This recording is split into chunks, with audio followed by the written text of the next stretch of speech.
Viewers opinion, ang TNT Tropang 5G at ang Terra Firma Jeep trade magpapalitan ng rights ng mga players nila.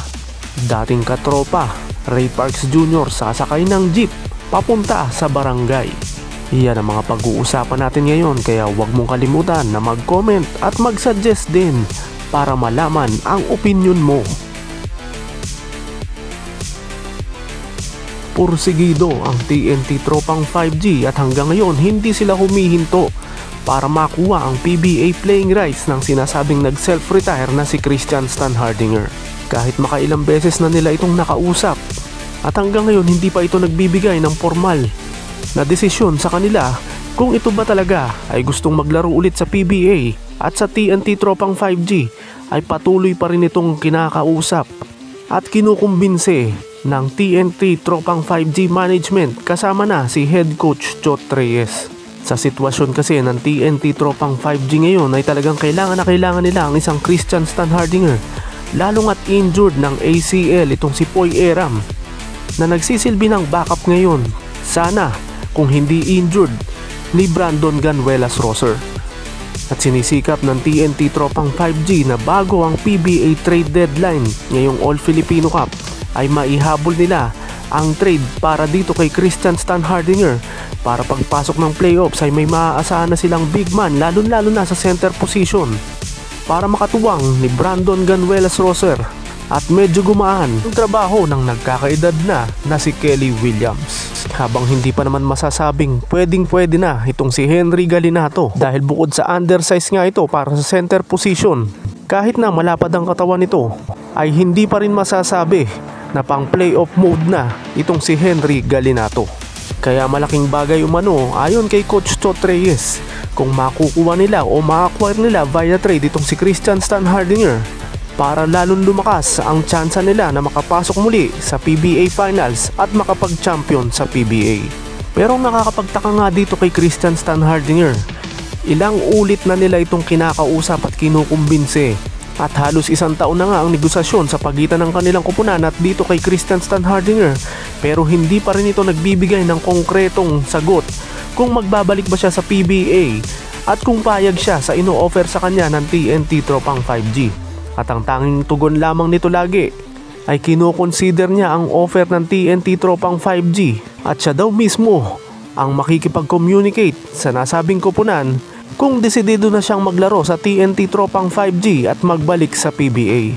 Pero dahil nga hindi natuloy yung Grand Slam dream ng TNT Tropang 5G last 49th season, ay patuloy pa rin nila itong kinukumbinse at sinasabing ito nga siguro ang last piece of puzzle na kinakailangan nila para makuha nila yung inaasam nilang Grand Slam. At kailangan din kasi nila yung sagot nitong si Stan o Christian Stan Hardinger para makagawa na sila ng hakbang o ng trade papunta sa Terra Firma Jeep na may hawak pa rin hanggang ngayon ng PBA playing rights nitong si Christian Stan Hardinger, para umano bago magpirmahan ng kontrata ang TNT Tropang 5G at itong si Christian Stan Hardinger ay maayos na at planchado na ang trade sa pagitan ng kanilang kupunan at ng Terra Firma Jeep.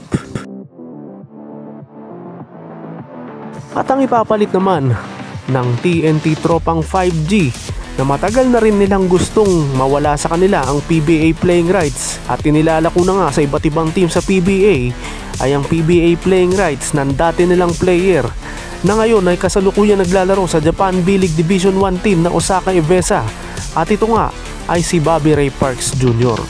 Ito na lang kasi ang natitirang trade asset ng TNT Tropang 5G para makuha nila ang PBA playing rights ni Christian Stan Hardinger mula sa Terra Firma Jeep. At dahil wala rin kasiguraduhan na makakabalik nga si Christian Stan Hardinger o pipirma ito ng kontrata sa kanilang kupunan, ay itong si Bobby Ray Parks Jr. na wala naman kabalak-balak ang TNT Tropang 5G na pabalikin sa kanilang kupunan, ang kanilang ini-offer na matagal na kung tutuusin sa Terra Firma Jeep. One-on-one trade ang inalok dati ng TNT Tropang 5G sa Terra Firma Jeep para makuha ang PBA playing rights ni Christian Stan Hardinger. Pero kagaya nga ng ating nabanggit, hindi pa kasi sumasagot itong si Christian Stan Hardinger, kaya mismo ang Terra Firma Jeep ay hindi pa sumasagot din sa inoffer na trade noon pa ng TNT Tropang 5G, kung saan si Bobby Ray Parks Jr. nga ay mapupunta sa kanilang koponan kapalit ng PBA playing rights naman ni Christian Stan Hardinger. Ayon sa ating impormante ay willing naman na tanggapin ng Terra Firma Jeep ang PBA playing rights nitong si Bobby Ray Parks Jr. dahil mas may kasiguraduhan umano ito na magbalik sa PBA kaysa kay Christian Stan Hardinger. Pero ayon mismo sa ating informante, dahil iginagalang nila at nirerespeto nila si PBA Chairman Ricky Vargas, ay ayaw nilang gumawa ng move kagaya ng ino-offer ng TNT Tropang 5G sa kanila na wala namang kasiguraduhan na itong si Christian Stan Hardinger ay magbabalik nga sa PBA at sa TNT Tropang 5G. Nahihiya umano ang pamunuan ng Terra Firma Jeep kung tatanggapin na agad nila yung offer na to nang hindi pa sumasagot itong si Christian Stan Hardinger.